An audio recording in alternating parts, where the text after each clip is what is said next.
Hello, everybody. This is the first in what we hope to be a regular feature of podcasts taking place between the club and the Supporters Trust. It won't be all the same faces as we proceed, and I think we just want to move forward and increase the awareness in fans' eyes of what the relationship is like and the sort of things that we discuss on a regular basis. So, if we quickly intro for people who don't know who's on the call, I'm Ian Bridge. I was a co-founder of the trust and I'm currently the secretary. Mike? I'm Mike Smith. I'm also a co-member, founder of the trust. My role in the trust, people ask me what my role in the trust is, to be honest, and I always go back to the very beginning when we first started, and somebody emailed me and said, "Congratulations, Mike, getting the trust going. I notice you've got solicitors and barristers and accountants and high people in high business on the trust board. What do you actually bring to the table?" And to be honest, I thought long and hard about this, and it actually made me think about what purpose the trust has as well, because there's a bit of a misconception about the trust, and this isn't just Bolton Wanderers Trust; it's about a lot of trusts. A lot of people think that supporters trusts are here to run the club or own the club at some point, or even have a say in the club, and it isn't. The main aim for the trust is to be heard, and that's where I come in, because being a big gob and having a an opinion, as you all know, and not frightened to express my opinion, I'm the gobby one on the trust. So I'll leave the legal stuff to the barristers and the solicitors. So that's who I am. Neil? Yeah, hi everybody. I'm Neil Hart. I'm the club chief executive and very, very proud to hold office. And I work very hard for Bolton Wanderers every day on various things, which we're going to talk about hopefully over the next half an hour or so. Phil? Yeah, I'm Phil Mason. Nice to see you all. I'm the COO of the club and CEO of Bolton Wanderers in the Community, which is the charity arm of the club as well. Yeah, I think the reason for us getting together and doing something like this is that on the back of the recent club survey of supporters, one of the things that came out, and we of course were very interested in what was being said about the Supporters Trust, but one of the things that came out is there were certain people that were contributing to the survey saying, well, we don't know what the trust is, we don't engage with them, we don't know who they are. I mean, we've got 4,500 members. We've got more than that actually registered on our database and our email base. But with 4,500 members, and you know that's a substantial amount of people who have access to the dialogue that we now have. And excuse me, in fairness, this dialogue has only improved on almost a weekly or a month-on-month basis with the club. Since Football Ventures came in, and more latterly since Neil came in. And what we want to do is open this up and let people see the level of dialogue, what we talk about, and we'll make it very informal. So, you know, I mean, we had our last formal quarterly meeting last week, and those notes will be going on on the trust website very soon, and people will send an email out for people to have a look at them. But there's all sorts of things discussed there. But I just think that the way we talk to each other, the relationship that's in place between the club now and the Supporters Trust, and you've seen the affiliates that we've got, all the groups that we've got, the Disabled Supporters Association, the Supporters Association, and look at the Lancaster Whites. Mike and I and Sue are going up. We've been invited to Lancaster Whites next week.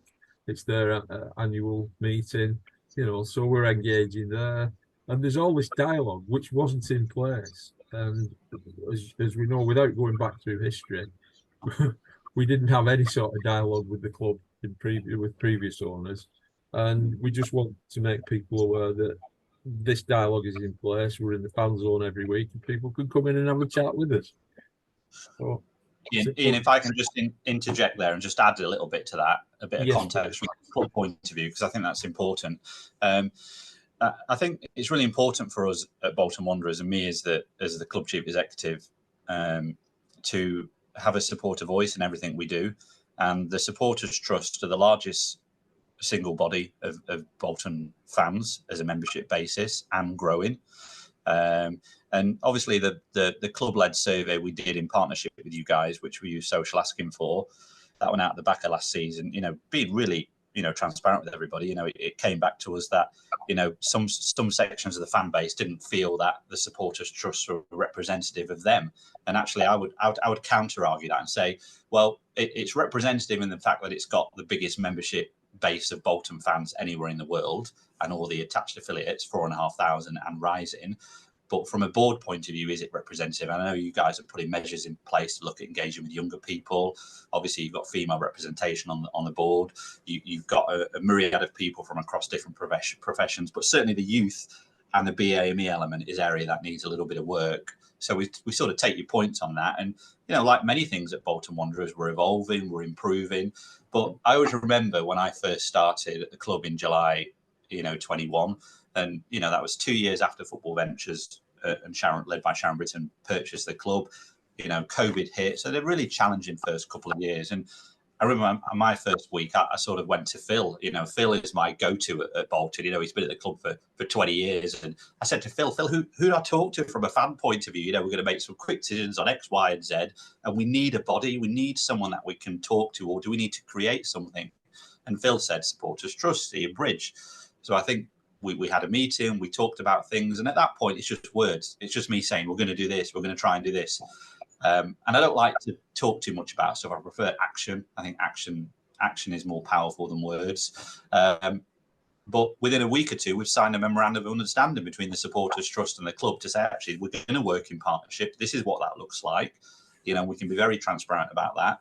And we're going to meet monthly. And we're going to have formal meetings, and nothing's off the table. You guys bring all kinds of stuff to the table. I mean, some of the questions last Friday were from one end of the spectrum to the other, but we answer them when we talk about them.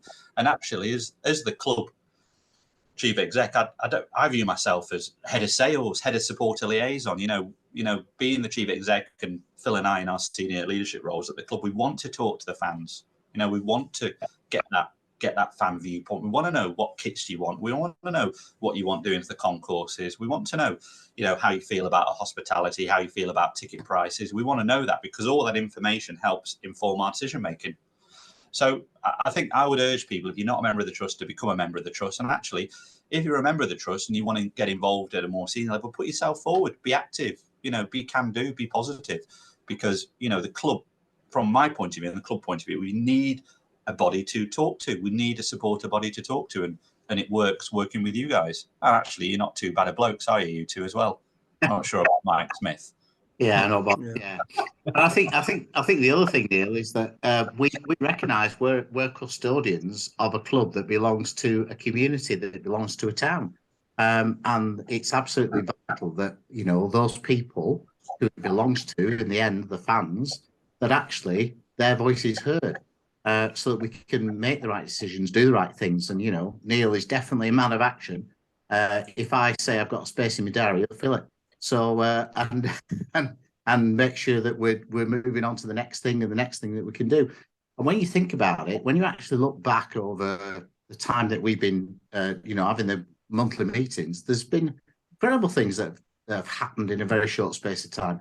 Creation of the fan zone, looking at season ticket prices, looking at, how we engage with those with different abilities or disabilities within the club, putting together pieces of work that, have been hanging around for quite a long time, but actually within the last, couple of years, we've got on, we've done them, and we're moving on to other things. Now, there's lots more that can be done, and there's lots more that fans would like to be done, but I think we're very open and transparent about what is possible and what's not possible. Yeah, I think a good example of that, Phil, is the fact that you mentioned the disabled facilities that we're looking at the moment, that we've been working together on, and there has been schemes completed, there's schemes in hand, but the level playing field audit was an extensive audit, and to try and deal with every item that's raised in there. It's going to take a long time. However, the process that's underway at the minute, I think, is prioritising and working on these things. Now, if the club could go away and look at the level playing field audit and come up with a schedule of works that doesn't really reflect what is the best benefit to the supporters. So with re-energising the Disabled Supporters Association and getting that underway, and the tremendous work that's being done by Robin and Ian, Robin Fletcher and Ian Pegg on that, and regular meetings that they're having with Danny, with yourself, with other people involved in that in itself has been a major benefit to the club. Forget everything else that's been looked at and done. But in itself, that has created a much better environment and a match day, and it's all down from a supporter's point of view. It really revolves around match day experience, and we've had only this morning. This is sort of hot off the press, and I briefly mentioned it to Mike. I've had a meeting with Richard Slater this morning to discuss how we could look at the club and the community trust and with the input from ourselves as a supporters trust. Look at accessing some funding from a fan engagement or a fans fund, as it's termed. And we've come up with some ideas, how we move forward, how we look at putting a timetable on it. And those are the sort of things that we're talking to the club about. That didn't exist until recently. No. You know, and this is something that's such a positive moving forward. And the more people that we can get involved, and this is an open appeal to people who are listening to this and just echoing what Neil has said, that the more people we have involved, I mean, we get ridiculed when we have an annual election for the board, for the Supporters Trust Board. And we've not actually needed a ballot. In our existence, we've been in place 7 years now. And the limited number of people who put their names forward, we've not actually needed to put a dozen candidates forward for 3 board positions and let the fans vote on that. Now, that's not our fault. We're asking people to put their names forward. If people don't wish to put their names forward, for whatever reason, they haven't got the time, they haven't got the inclination, or they just don't know about it, well, talk to us. We're in the fan zone on a weekly basis or a match by match basis. We're there. You can come in and have a chat. You mentioned the young people. That's another topic that we're looking to move forward on. The stuff that I'm involved in with the FSA, looking at involved with other supporters trusts, we find that the demographic and the engagement, it's very similar in all supporters trusts. They're like middle to elderly white males, and that's got to change. And that's why we're trying to engage with younger supporters. And that was one of the things we talked about today with Richard as to how that might be able to help, and do something in the fan zone on a match day basis with younger people and all sorts of things. But it's all there for talking. And these are the conversations that we're having on a regular basis that are occurring between the members of the Supporters Trust and the club. But we need feedback from our fans as well and our members. So we've just got to get the word out, and that's the whole purpose of this. We're not going to go into everything in great detail, but hopefully as a series of these will have different personnel involved, different people from the club, different people from the trust. If Danny can spare a few minutes at some stage in the not too distant future, we might get Danny Scott on. I know he's busy. We can get Carl if we're talking about, engagement with businesses and things like that. Francesca, she can come on and we can have a chat about fundraising activities and things like that.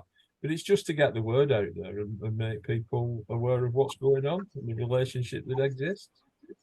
I think there's a lot of stuff that goes on in the club that people don't realise how are the workings of it and why it goes on. They just come on match day and see the ground's open, the players are there, they get 3 points or they don't get 3 points, and that's it. And there's a lot of stuff going on in the background. I mean, when we go to the meetings, you see that the other activity in that hotel of meetings going on with Danny and somebody else, and Bill's off to somewhere straight after the meeting we have, and Neil's off somewhere else, and there's always something going on, and that's what we hope, that this type of thing will be like an open window to that, and show people that it isn't just about match days and about the things that go on the pitch. It's the whole thing. It's a massive entity, this club, and it's I just don't think people have got a clue of what goes into it, basically. But we recently, and people out there were probably aware that out of the 72 EFL clubs, we had no involvement in this. I don't know how it was judged. Neil, you might be able to tell us with the EFL Fan Engagement Award.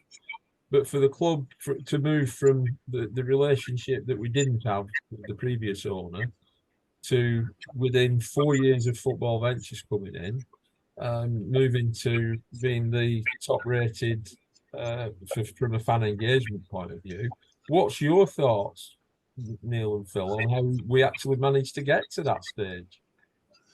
Well, the trophy is pride of place just behind me here. So, that shows you the level of importance of that. So we're awarded at the back end of last season the EFL Fan Engagement Award out of the 72 professional clubs. And that was awarded on the basis of the partnership we've established. And I'm going to spend a moment and describe partnership because I think it's really important. Partnerships are two ways. If you're in a loving marriage, it's equal, isn't it? You love each other, you work together, you listen, you give, you compromise. Sometimes one has to compromise, sometimes the other. So there's lots of different elements to that. So we formed a very much of a happy partnership, a happy marriage, I'll call it, although I wouldn't want to be married to either you or Mike Smith, Ian. But we formed a happy marriage, and that was recognised at the EFL Awards. And I think that, you two were there, well, three of you were there. That was a very proud moment, wasn't it? Walking up on that stage and collecting that award on behalf of the club and on behalf of the supporters, particularly where we'd come from. And that shouldn't be underestimated. And I think the level of consultation now, apart from the football stuff and the commercially sensitive stuff, everything's on the table. We talk about everything, don't we, in our meetings? I mean, our meetings are an hour or 90 minutes, first Friday of the month. We could easily spend all day talking about lots of different aspects of the football club. So I think that was a very proud moment for everybody. And I think, and justly deserved. And credit to everybody on this call for doing that, and all the supporters, because we want everybody involved in this. This is a collective, and you talk about that massive 4,500 members. But I just like the vocal minority to actually engage properly. It's very easy to go on social media and write a comment, oh, they're not this, they're not doing this. Well, actually look at what we are doing and help us do the things we might not be doing as well. Because we're not perfect and we do make mistakes. We're all human beings, as everybody on the planet is. So, I'd rather just, that vocal minority, they do frustrate me at times. And actually, I'm going to use a word here. They do annoy me at times because, as Mike said it earlier, there's a huge amount of work going on at this football club, and it is, it's a polar opposite to where it was 2, 3, 4 years ago. And the work the board have done here, and Ian Everett and his staff, and the players, and the staff behind the scenes, and you guys as supporters and the Supporters Trust, is actually really, really excellent, and we're in a really good place. And I think we should just be proud of that and take a second to actually just reflect on that, and then look to what comes over the next year or two. But, for God's sake, the supporters are picking our kits. I'm not sure there's many supporters picking the playing kits for next season. We're giving you inclination around ticket prices. And, I regularly will ring, Ian and Mike, I will regularly ring in and say, Ian, can you get together a group of people very quickly? Because I'm going to go out with match by match ticket prices. And before I do that, I want to show them to you. And I want you to give me a view. And actually, sometimes you give me a view and I change things, don't I? Before they go out. And actually deliver action and listen. So it's not a tick box, it's real consultation. But no, going back to the award, that is a very proud thing for everybody, and reflective of how far we've come. So let's not forget that. I think sorry, Ian, I think it's about genuineness, really, that genuine and honest, because in actual fact it could be a tick box exercise, couldn't it? Let's be fair, and a lot of people do that, but this is actually a conversation that does lead to action, and does lead to change. I mean, a great example of that at the moment, we're having a conversation about ability, parking. So, have a look at people with different abilities and different needs. How can we park them effectively and efficiently? Lots of people have different views on that, and we're doing a full consultation, we're doing a full review, and out of that, we'll come up with a newer scheme. But it would be very easy to turn around and say, actually, we're not bothered about that. But we are concerned. We are genuinely concerned, and we want to get it right for everybody. And that's why we're having those conversations and having that consultation. And it's far better to be engaged in that than just to moan at the edges about it. That's a very good point, Phil, specifically about the disabled parking, because I do know it's a live subject. Yes, yeah. Being looked at and developed. I mean, the fan zone, everybody knows the fan zone took that an area up on the lower concourse, which cut down numbers. There was a scheme put in place last season, which created some problems. I think it's without doubt that there were problems created. It's been revisited for this season with a different arrangement. But this, again, to a degree, is work in progress. And it will change again for next season, no doubt. Hopefully each one of these changes is a change for the better. But it's down to the dialogue that we've got in place. If the club just do things without consulting the fans, nothing will change, or certainly not for the better of the fans. And without the fans, football doesn't exist. It's not just Bolton Wanderers. It's across the whole board. I mean, but going back to the relationship that we've got between that exists now, with the FSA stuff that I've been doing, I've actually had live conversations this last week or so with the Supporters Trust at Reading about the place they're in, because they're in a lot of distress at the moment. And also with the people at Southend, and I know they're not an EFL club at the minute, but they're on the verge, or we're on the verge. But their supporters are getting in touch and saying, well, how do you think we should do this? How do you think we should do that? And I mean, we talked, and Derby as well, although they're under new ownership, they're talking about fan advisory boards at the minute. And they're asking for input on things like that and what we think. There's two groups of fans there. They've got the Rams Trust and they've got the Black and White Together. And one of the groups is just getting into bed with the current club, and the Rams Trust, who are a little bit more vociferous and see that they think that the clubs are on the verge of just appointing yes men. Well, I do hope that you think, Neil, that we're not just yes men. If we've got something to say, as you say, there are times that you've changed your views on certain things, or changed the method of operation after consultation, and that's what it's all about. It's dialogue. Yeah, I mean, no, you're definitely not yes men. So I'll confirm that on the record. So and you deeply care about the club, and your hearts are all in the right place. And we want to listen to you, which is why we give it the time and we invest in the relationship. But no, you're definitely not yes men, and actually if there's a different view, you can say that. A lot of the views that people have, though, is not it's not to do with being yes men. It's about not knowing the full facts. It's like when we had the meeting on Friday, I mentioned how disappointed I was with the Wanderers TV, and Siobhan promptly told me everything that went on behind that, and totally changed my mind about it. She told you off, didn't she, Mike? She told you off, Mike. She did tell me off, but yeah, she did, and so she should do, because, like I said, but the reason I had them views is because I didn't know enough about it, and because of my perception of it, which is a lot of the supporters' perception of it as well. It's because I expected it to be something that I shouldn't have done, really. I should have got the facts first. But like I said, a lot of the why supporters have a particular view on things is because they don't know the whole facts. Now, as soon as Siobhan had finished telling me, I had a totally different view of the situation. And that's another reason why we're having these sort of conversations, because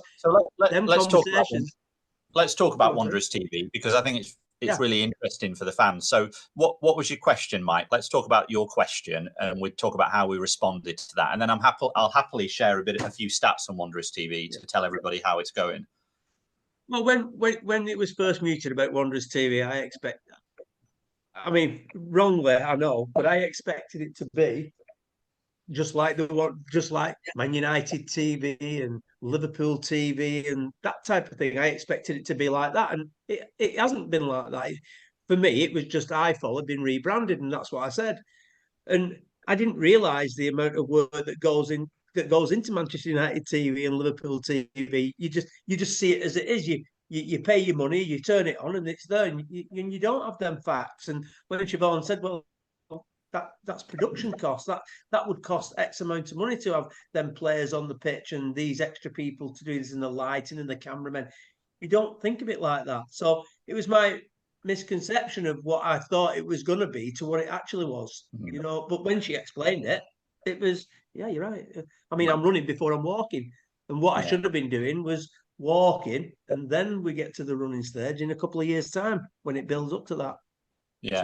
So yeah, I mean, it was a really great question, and that's the type of dialogue we have: open, honest questions, and we'll answer them in the right way. I mean, the best way to watch Wanderers TV and access everything is on the new club app. So I'm going to do a bit of a sales pitch now. I would urge every Bolton fan to download this app. This is an excellent app. It's easy to use.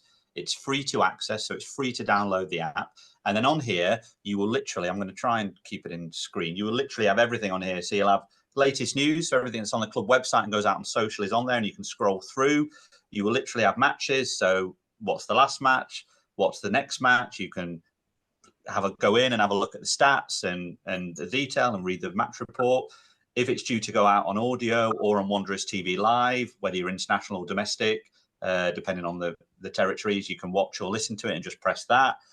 You can go onto the TV bit of the app as well. So on the TV app is all the Wanderers TV content. So at the moment, we've got archive content on there. So we've got the Wanderers Atletico Madrid game just gone out. We've got the Changes Places opening with Sharon and Phil and everything we did a couple of weeks ago. We've got more archive. We've got Inside Match Day from the Carlisle game. I don't think many of you will be watching that. Pre-match interviews, post-match interviews. So, all the content is on there. That is the best way, in my opinion, to utilize content and access Wanderers TV. Now, I'm going to do a further sales pitch here. So Wanderers TV is £5 a month. That's the price of a large cup of coffee in Starbucks. We currently have 2,200 subscribers. I had hoped to get to 5,000. So I'm going to ask every Bolton fan to go and sign up to Wanderers TV for £5 a month. Please go and do that. Please support the club. I know you're buying season tickets. I know you buy shirts. But signing up to a £5 a month and having that there, you never know when you're going to use it. If you're in Tenerife on holiday and we're playing Shrewsbury away on a Tuesday night, you can watch the game So it's really important, as long as you buy the match pass. So buying Wanderers TV and doing the £5 a month, I think, is neither here or there. And I think it will really, really help the club. In terms of next steps, we do want to move into a pre-production on the match days. So, we brought Derek in. Derek now works for us directly. He does the commentary. You will have noticed a better co-comms approach. John McGinley doing it. We had Nicky Hunt on Saturday doing it. So, there's some really good ex-pros getting involved in doing that now. And we'll build on that. We would like to move to a pre-production, a very short production, but we will assess the data. So I'm going to be really interested when Siobhan starts to share the data with me around how many fans are going in and buying their match pass 5-10 minutes before kickoff, or how many of them are waiting to log in at 2:30 or 2:45. We work on data, but I guess you could say if we do some pre-production and tell everybody we're doing that, everybody might tune in earlier. So I do think we need some pre-production, and we'll talk to the Supporters Trust and we'll talk to our comms team about what that looks like.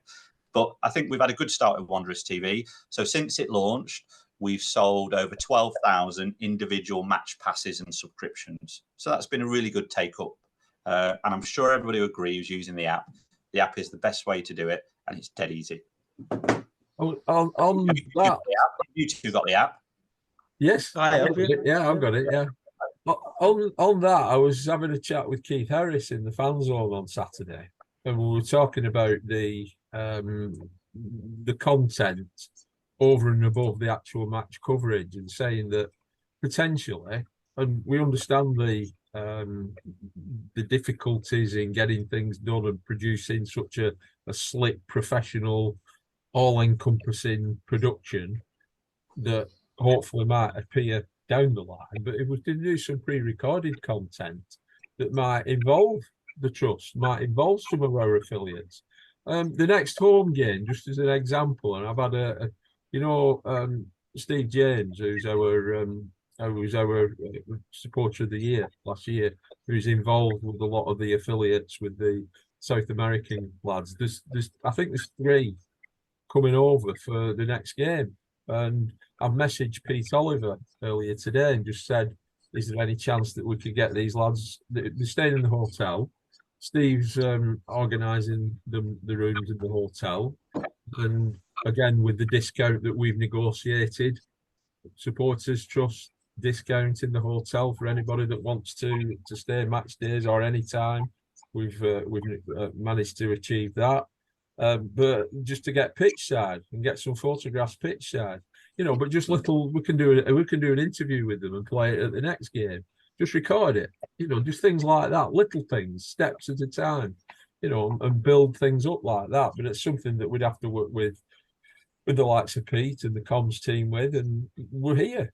We've got access to people. We've got access to all our groups. We can get something from Lancaster Whites, something from London Whites, something from Norway. We can get Eric and his guys to record something and show that.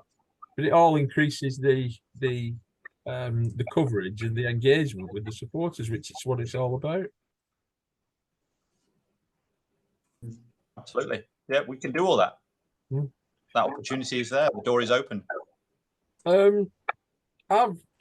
think one of the things I'd like this hopefully to morph into is that this is just a general discussion, and what we wanted to do is to show people that there is this open dialogue between the club and the trust. But we want more people to get involved, and if there are potential topics that people want to talk about in future episodes that we can put out, I don't know how often we're going to do them. It may be monthly, it may be longer intervals than that, I don't know. And there may be times when there's a lot going on that we do one every couple of weeks or something like that. There's a lot to talk about. But I think if we can just at least set the whole thing in motion, that we're now going to do something like this on a regular basis. And as I say, it'll be different people involved. There'll be different people. We'll get Maggie on. We'll get Sue on. We'll get Woody and Ian and Robin and Alan and Terence. We'll get Terence on. He'll entertain us all. Yeah. So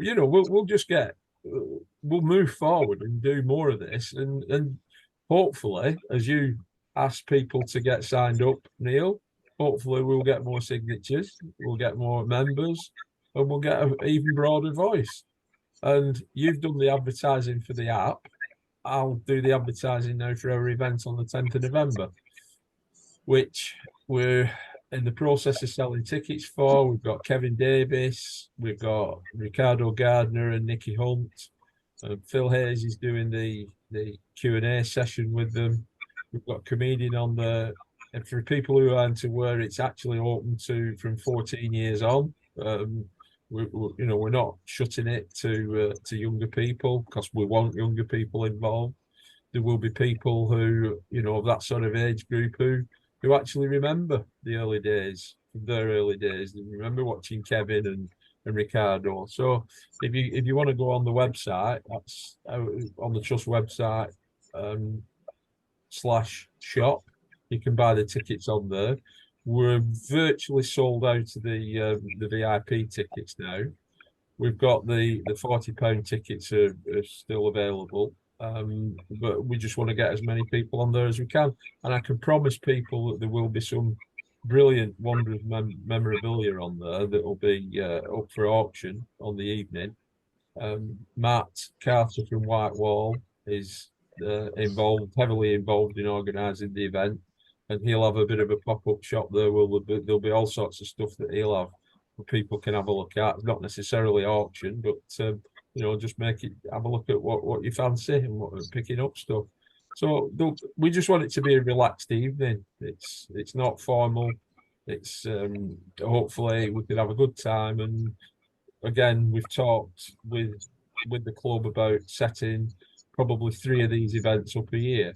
One this sort of time, October, November, one April time towards the end of the season, and then hopefully one sort of mid-close season, when we can have a perhaps one in the fan zone, do something outside, get some music on, do something like that, and have an event in there. So that's my advertising pitch done for our 10th of November. So get your tickets booked and get That's down. good. So you down. Yeah. And just whilst we're thinking about the fan zone, obviously that's been really successful over the last 12 months. We're looking at some changes in there. People will see that we've already moved the marquee and put the screen in the centre instead of having 2 screens. We're going to put more activities in there for families and for children. But when you talk about putting events on in there, Ian, we have got that opportunity for people, if they want, to do something different for their, perhaps their company's marketing event, or bringing staff together, or even a celebration personally for a birthday party or an anniversary, whatever it might be. That fan zone space is available. It's our space, and we can use it and adapt it accordingly. So, if people want to think about perhaps using that fan zone for their own events or their company's events, then, we can talk to them about the prices for that, and, make it as flexible and as dynamic as they want it to be. So, it's not just reserved for match days, it's much wider than that. So we'd like people to be able to own it and use it as their space as well. Who did they get in touch with, Phil, if they want to? If you get in touch with Carl at the club, or through, just through the commercial arm, then that'd be fine. Or even just through reception, it'll get to the right place, and we'd organise that. Well, the business club that's in place now with the regular meetings, the number of companies, local companies that are engaged now that have got back in, and that's one of the things that Football Ventures had to do. We know that when they took over, there were so many bridges that needed rebuilding, relationships between local businesses, because of the distress that the club was in and the way that local businesses have been treated. And again, the staff that have been involved since day one, and the staff that are now involved, those bridges are being built. I'm sure there's more to go. I'm sure there'll be people out there who still feel peeved at the way they were treated by the club. But again, I'm sure that Neil will enforce this, that if there are any businesses out there that feel that they have been badly treated and they've still got the hump at the way that Bolton Wanderers treated them in the past, just get in touch, because again, from seeing the way these people operate now, and when I say these people, I mean Neil and his team, you've got welcoming open arms now, and people want to come in and they want to engage with the local businesses. I think it's something that people need to do and get the message out that the more people that get involved, the better the business model is from a business point of view, the better the fan engagement is, and the more the word is spread that this is a community club. One club, one town, one community, one town, isn't it? Yeah. That's the moniker. Yeah. It is. Sorry, go ahead. It is. I mean, our doors are well and truly open for business, and I think over the last couple of years, I think we're seeing the club become a really strong hub for business. I think our work with the local SMEs is absolutely brilliant. I'm really proud of what's been achieved by the staff here and everybody at the club.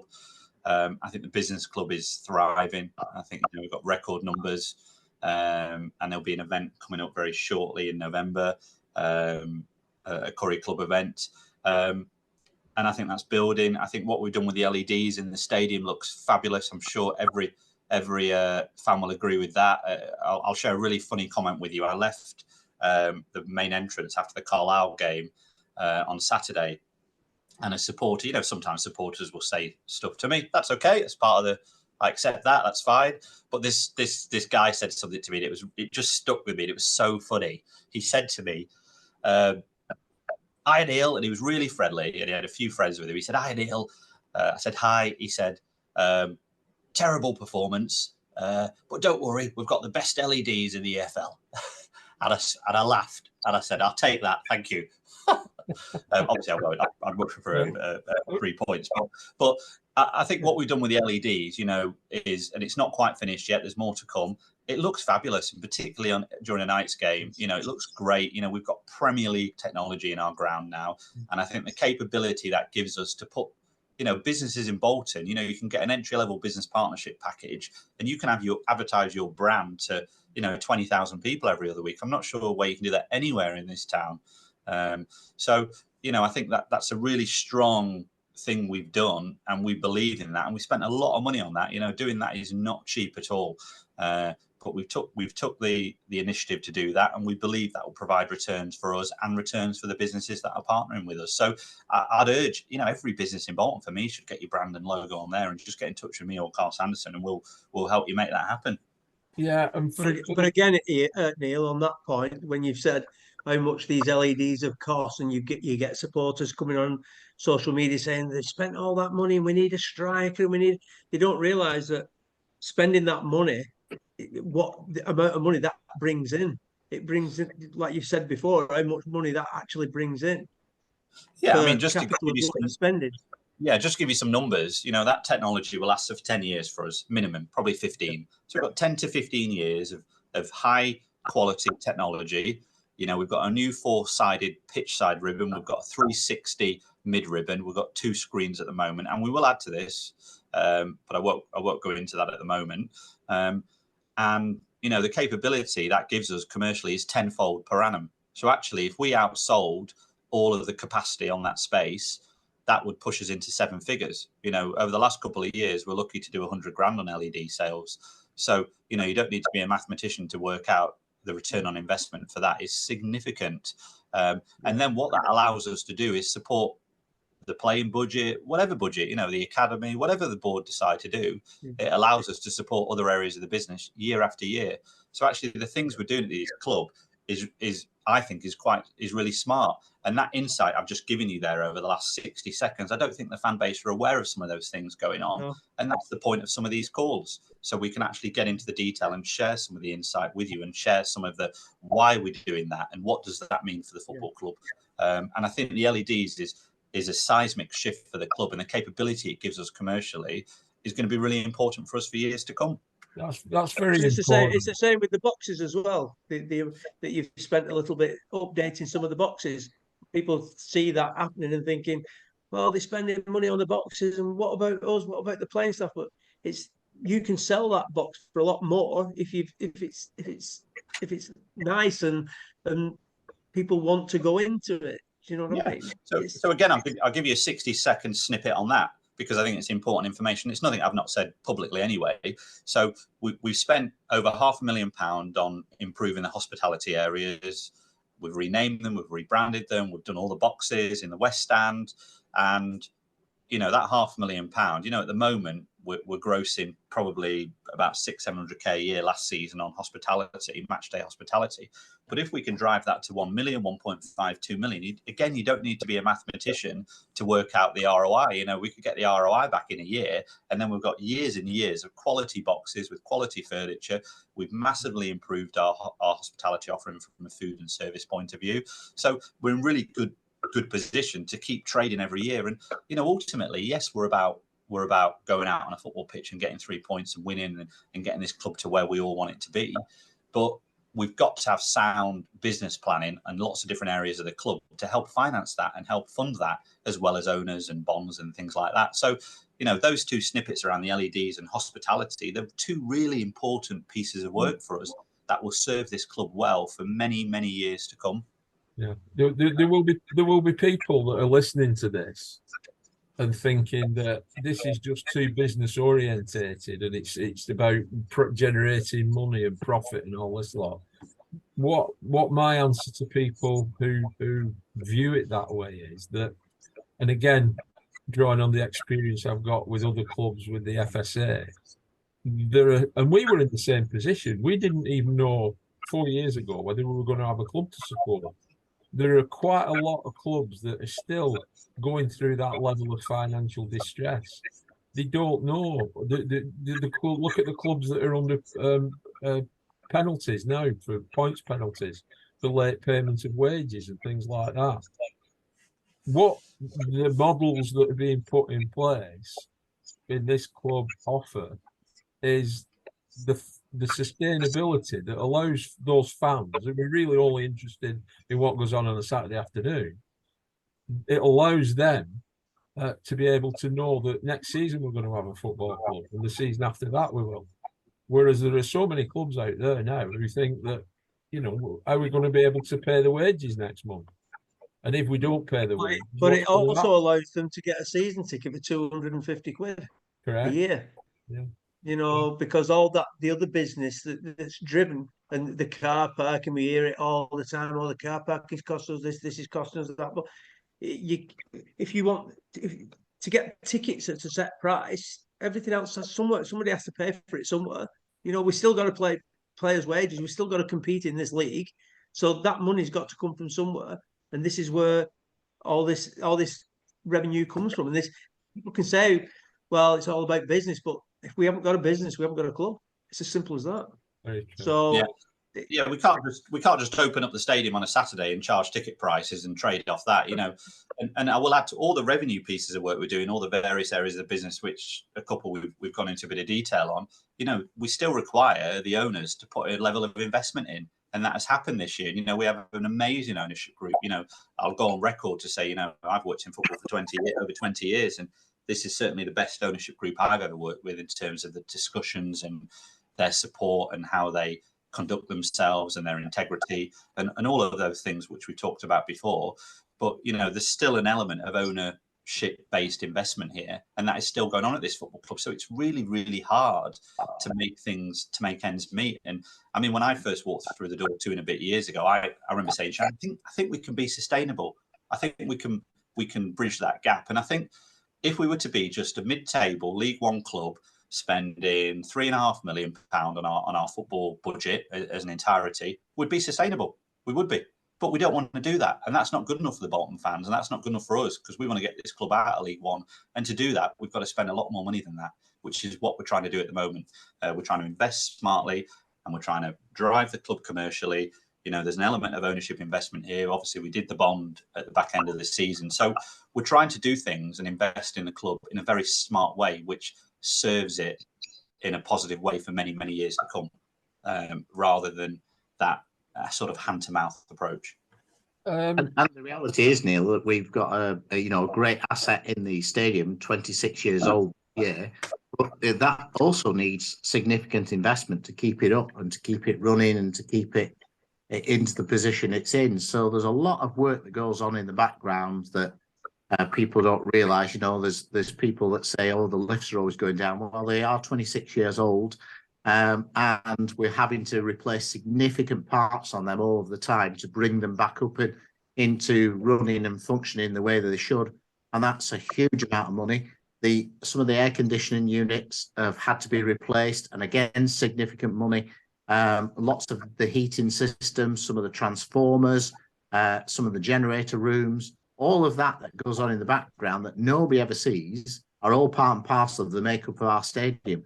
And, you know, we can pump a lot of money into that, and we have to, in order to create that, because sadly, for a long, long time, for many, many years, we had a long time of neglect where there was no maintenance contracts for any of that. And therefore, we've had to play catch up in a very short period of time to get to where we are. Just one. There's also the fact that, sorry, but there's also the fact that I talk to people about the Wi-Fi situation around the stadium, and people don't realise that when that stadium was built, there wasn't Wi-Fi. There was no such thing as Wi-Fi. No. So even though it's a relatively new stadium, Wi-Fi is so new that ground doesn't sustain the old type Wi-Fi or the new type Wi-Fi that we have today. So there's that as well, you know.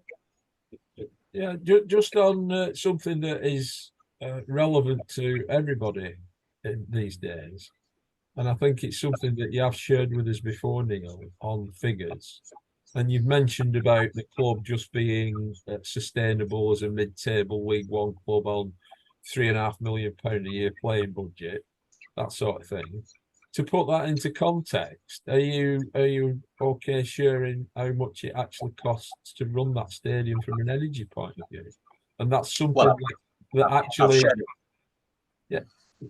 I've shared it previously. I think I shared it at I think, did me and Ian Everett do an in-person Q&A? Yeah. Your Supporter Trust AGM, and someone asked me about our energy costs, and I think the view from Sharon and I is we're very transparent, and we've nothing to hide. And I think I publicly said it costs nearly £2 million a year, our utilities for this site, just like that. £2 million a year.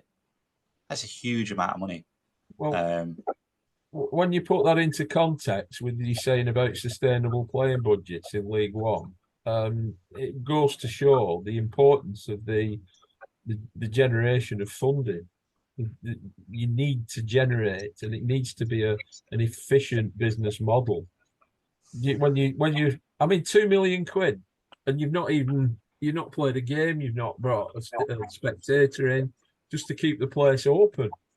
Don't get me wrong. There are green savings we can make there, and we could be better in some of the environmental aspects. So and that's a piece of work that's ongoing. So don't get me wrong, we can do that. But that's the current state of play. It costs £2 million in utilities a year, which is a significant amount of money. I think on that sobering thought, I don't know if we have a quick run round if there's anything anybody else wants, but I'm sure we could talk forever and a day on this. Yeah. Well, I was just going to say, I think this last hour is a perfect example. If you want to see partnership and honest, straight discussions, this is how we work on a week-to-week and month-to-month basis between the Supporters Trust and the club. We just talk, and we have open discussions, and we agree actions and make things happen. So I think this is just an insight for the wider supporter base and for all your members to see how the dialogue is and how it goes. And hopefully it's been a really good insight. And I'm sure I'll join a call later on in the season. But, I think there's some really great staff at the club. I'd love to get Danny Scott involved from a ticketing point of view. I'd love to get Siobhan on from a comms point of view and Wanderers TV, and you can talk about a bit of detail there. I'd love to get Carl involved from partnerships. I'd love to get Chris Gibson on from a hospitality and stadium operations point of view on a match day specifically. So I think there's some really good things we can do. And, I'd like to see this podcast happen sort of bi-monthly or quarterly would be great. And just have open, honest dialogue and almost chew the fat about Bolton Wanderers and share as much insight as we can. Yeah, that's great. Really appreciate your time, both Phil and Neil. And let's look to the next one. So there's nothing else from me. Anybody else? No, it's good. Thanks for your time, everybody. Thank you. Thanks very much. Yes. Thank you. Bye. Bye. Bye. Bye.